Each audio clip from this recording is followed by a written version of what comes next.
Today on Mr. Media, I'll talk to singer James Maddock, whose new CD is Wake Up and Dream, and this is his second appearance on our show. Stick around. Love is a flower, folks. Love is a flower. So much media, so little time. Who keeps track of it all?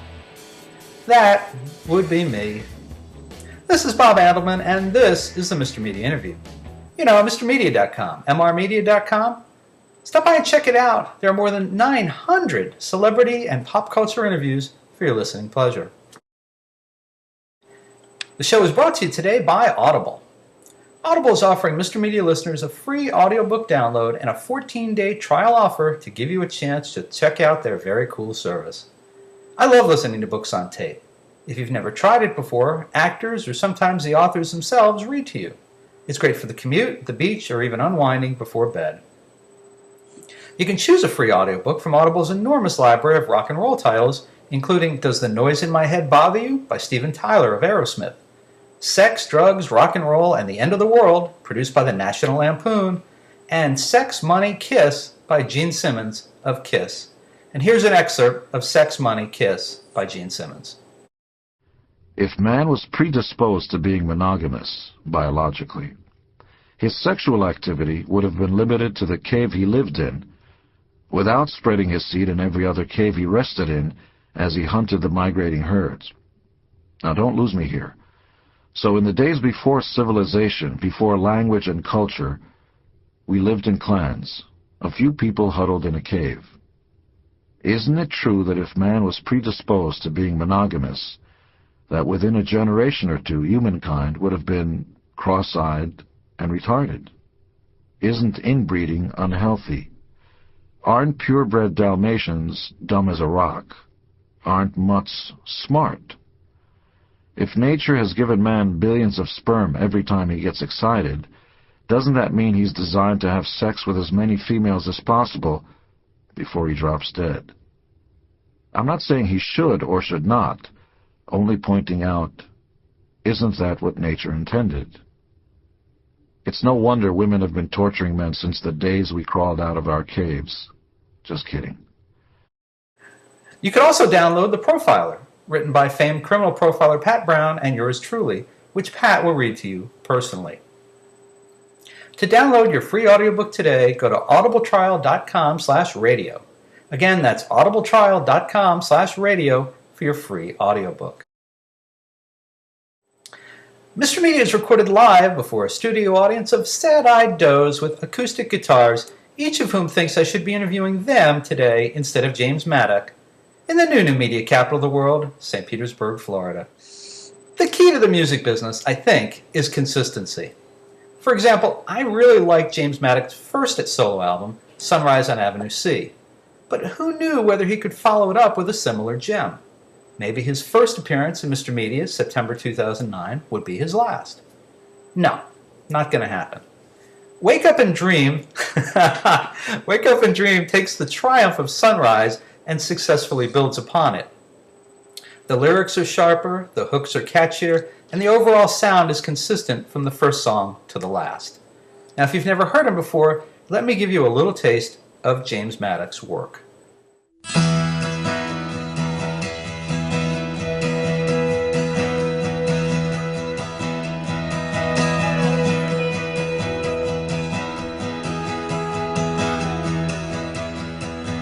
I saw a picture of you today, taken years before I found you.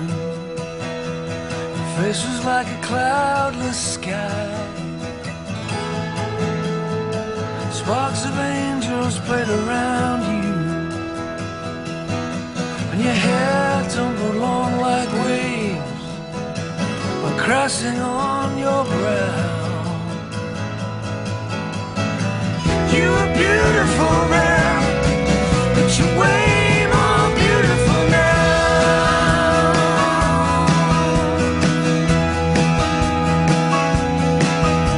Your eyes were like a hot fire, your lips were soft and wet. An early morning breeze was blowing through this desert when we met.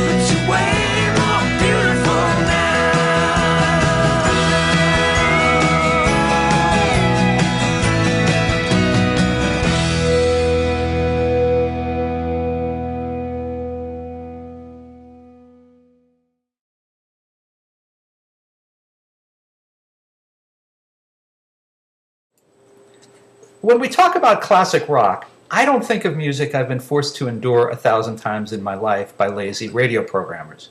And I'm looking at you, Pink Floyd. It's not classic in my mind because it's older than dirt. To me, classic rock means the music captures the spirit and the soul of rock. A bit bluesy, a hint of country maybe, and an all-rock attitude. In that spirit, I think James Maddock's Wake Up and Dream is classic stuff. And James Maddock, welcome back to Mr. Media. Thank you. Thank you for that introduction. It's lovely to be here. Nice to see you. Good to have you. It was great to get more material from you. I was a big fan of Avenue C, and I think this is really good stuff. Thank you. I do too. I mean, it's a collection of songs that I've, some of the new ones, some are a little older, but it's my band. It's the band that I've been playing with for about a couple of years, and I'm very, very happy with it. I think it's come out really, really, really great. Real psyched. Now, I've never been in your position, but I imagine from all the musicians I've talked to over the years that it's not easy to follow up a good album with another good album, or a great album with a good album, or anything along that lines. Did you waste any energy worrying about that the last year or two, or do you just get down to it and hope for the best? I think fundamentally I was... the thing about making a good record is you need the time to make it. If you're not got a deadline, and if you're not rushed to finish it, then I think you just take the time until you've got the songs already written, so you've got the right collection of songs, and then put a record out. Don't just put a record out because you can, or because you've got the opportunity to do so. That's going to be... I've been down that road a little bit. When I had the record deal on Columbia, I had the Wood album, which I'm very proud of. Then I did another record soon after that, and it really wasn't... Once I finished it, I realised it wasn't very good, and so it didn't live up to my expectations. So I went into the label and said, I don't want you to put this record out. This is not the record I want to follow up the Wood album with. Obviously, they didn't put it out, and they dropped me, soon after. So I'm very particular about that. If I'm going to put a record out, I want it to really be... I want it to be as good as I know it can be, and so I'm very honest about it. So luckily I have the songs at the moment, and this Wake Up and Dream has got the songs, and it's a great collection of songs. Therefore, it's going to be hopefully a well-received record. Now, when you started working on this, when was that? When did you start working on this album? Well, it's difficult to answer that insofar because the way I write is I will really trawl my back catalogue and come up with songs that maybe have been around in my head in one way or another for 10 years. And so I'll go to that place, and then suddenly songs that I thought were no good, or I didn't really feel they had a place in my life, suddenly have a place. So some of the songs have a little bit of history. Other songs are brand new. Other songs are a mixture of both. I rewrite the lyrics, but the melody might be from 4 or 5 years ago. So it's the way I work is very, I pull from all elements of my, all my past. So it's hard to answer that question. Certainly all the songs were not written like in the last couple of years. Some of them were, but some of them are from before Avenue C. So it's kind of odd. Could you take us from one of the songs that maybe changed a lot from conception to completion, and kind of give us a little sense of why it changed or how it changed? Yeah, I mean, there's a song called "Step Into the Water," which I had that melody from about 5 years ago. So I love that melody, but I could never really find a lyric that suited the idea. And I had that chorus idea, "Step Into the Water," and I had some ideas about what I wanted to say, but I rewrote the lyric many, many, many times. And I finally, the last year or so, I got something that I thought suited the feeling of the melody and what I wanted to say in the song. And the same is true of a song called "You and Jean." I wrote that maybe like 6, 7 years ago, but I was always rewriting the lyric.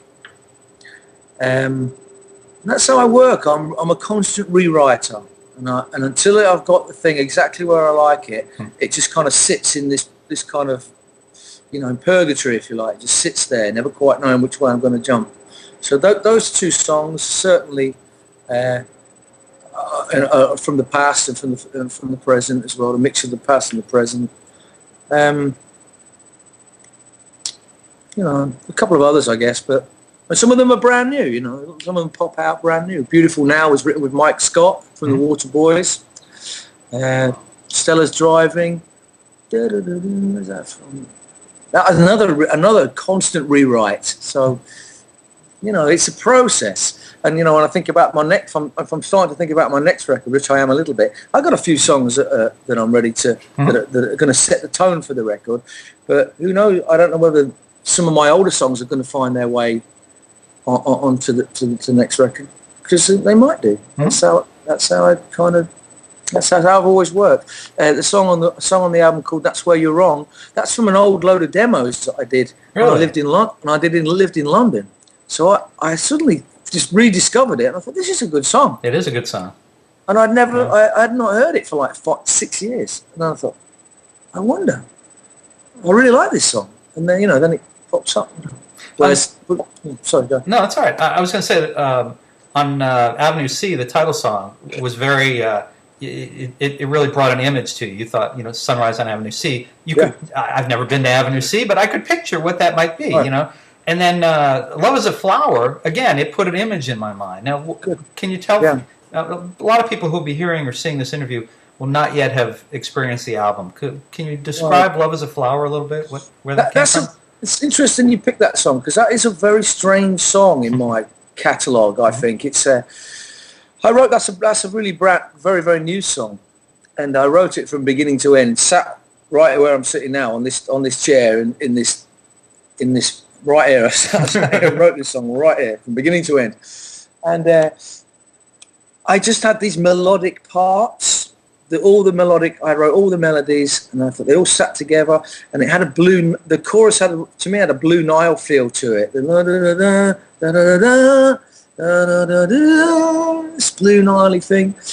And I just started to come up with that idea, Love Is a Flower. I thought it might be a bit cheesy, but then I thought, no, it kind of makes sense to me. And then I started to imagine this story about a couple that go on a trip together and it doesn't work out. And it just became a thing. So, but it's got the different movements in it. The verse is quite folky.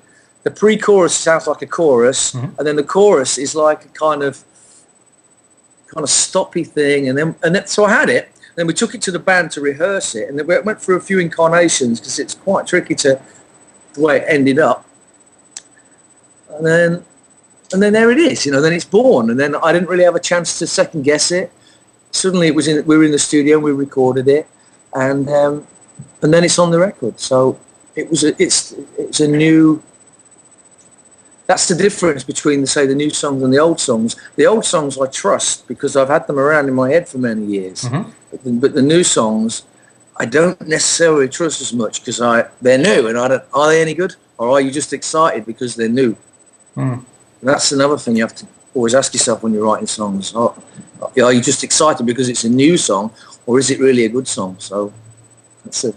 Now, before we went on the air, you were mentioning you've been in a relationship for, I guess, about 15 years, I think you said. How, I don't want to get too personal, but maybe just a little personal, how much does your relationship influence your songwriting?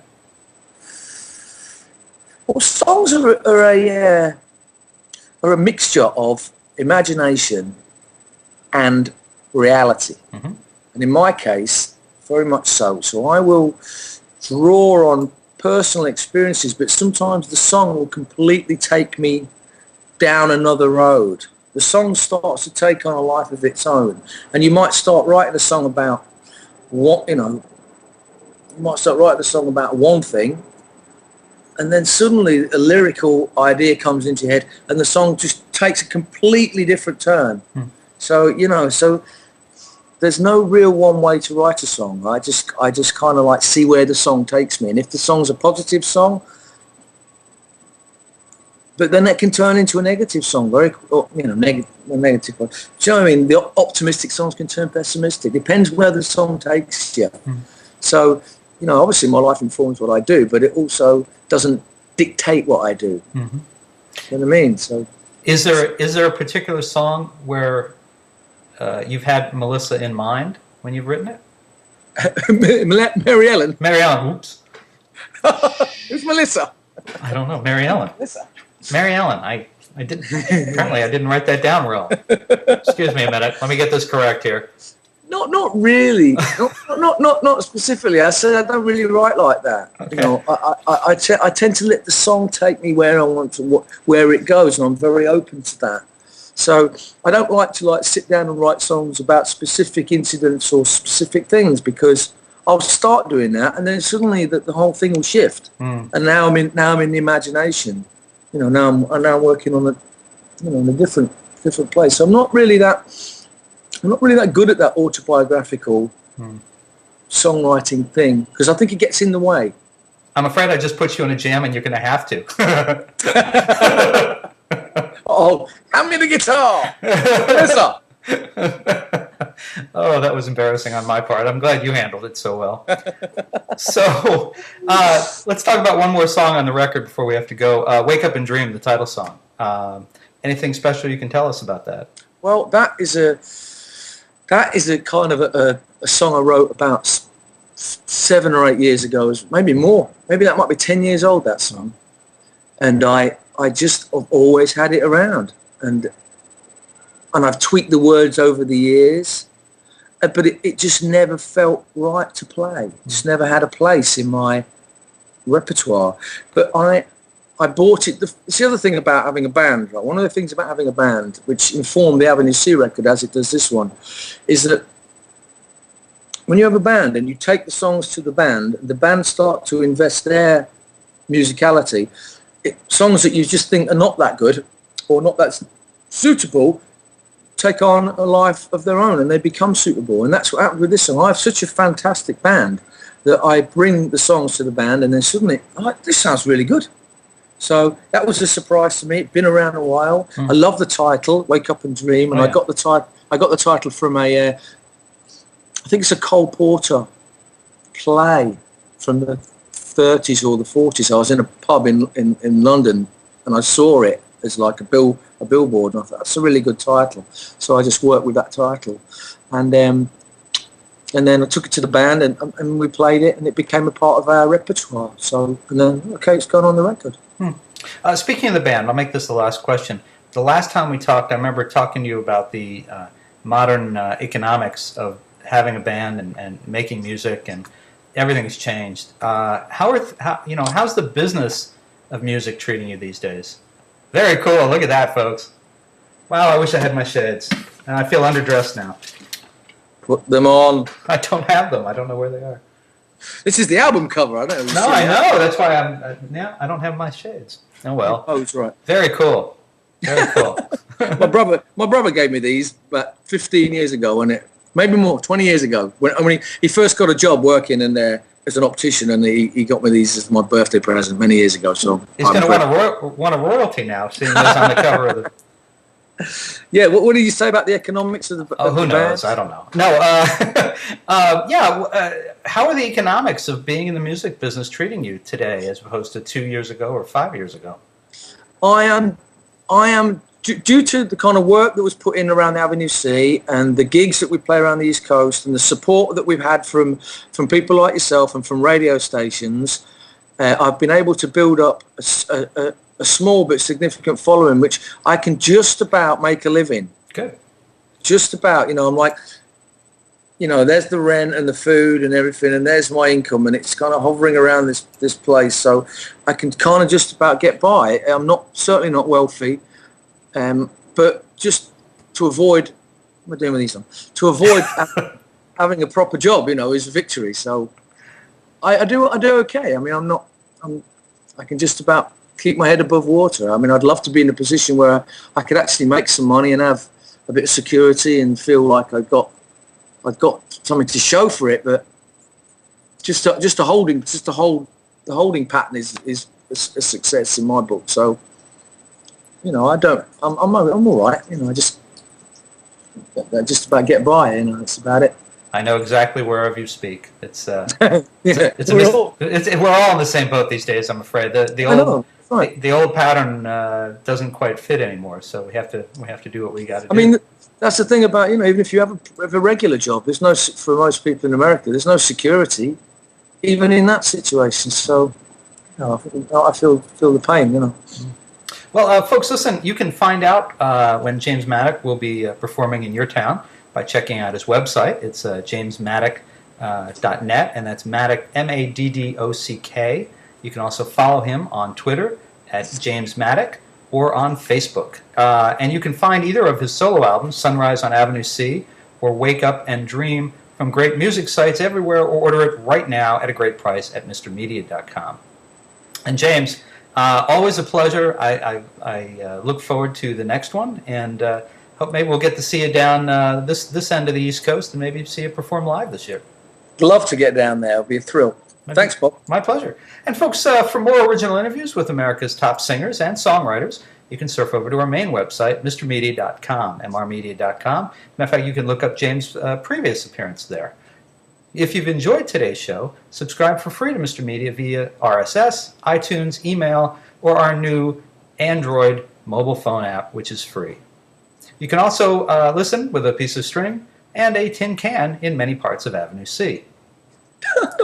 Show your support of Mr. Media by supporting our sponsors, including Audible. To download your free audiobook, go to audibletrial.com/radio. Again, that's audibletrial.com/radio for your free audiobook. We're also supported by thepartyauthority.us. Call DJ Ira for all your party entertainment needs nationwide at 1-800-DIAL-DJs, or visit their website, thepartyauthority.us. If you've got an idea for a guest, a comment on today's show, or would like to advertise on Mr. Media, email me directly at bob@mrmedia.com. You can also call and leave a comment on our 24-hour listener line, 1-727-498-4711. Now, unless you live next door to Mr. Media, there may be a toll charge. Some comments may actually appear on an upcoming show. You can also follow Mr. Media on Facebook, Twitter, or our new YouTube video channel. Thanks so much for joining us today. Really appreciate you sharing a piece of your day with Mr. Media. Thanks for watching. Thanks for listening. See you next time, everybody. Bye-bye.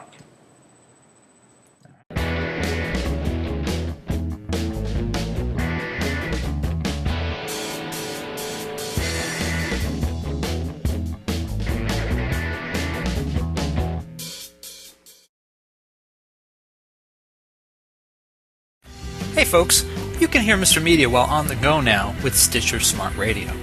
Stitcher is a free news and talk mobile app available for your smartphone, whether you use an iPhone, iPod Touch, Android, BlackBerry Curve, or Palm Pre. And when you download Stitcher to hear Mr. Media today, you have a chance to win some real money. Downloading is quick and easy. Just find Stitcher in your smartphone's app store. Download it, it's free, takes seconds. Then, during registration, hit the promo code box and enter Mr. Media, that's MR Media, to get automatically entered to win $100. The latest episode of Mr. Media will be waiting for you in Stitcher's favorites right on your phone. You'll get access to lots of other amazing shows too, always available to you on demand, no syncing. Some of my favorites include WTF with Mark Maron, Plus One Per Diem with Kevin Smith, and The Nerdist with Chris Hardwick. It's all free and all instant to you on Stitcher Smart Radio. And don't forget to win the money. Enter promo code Mr. Media, MR Media, when you register. And thanks for listening.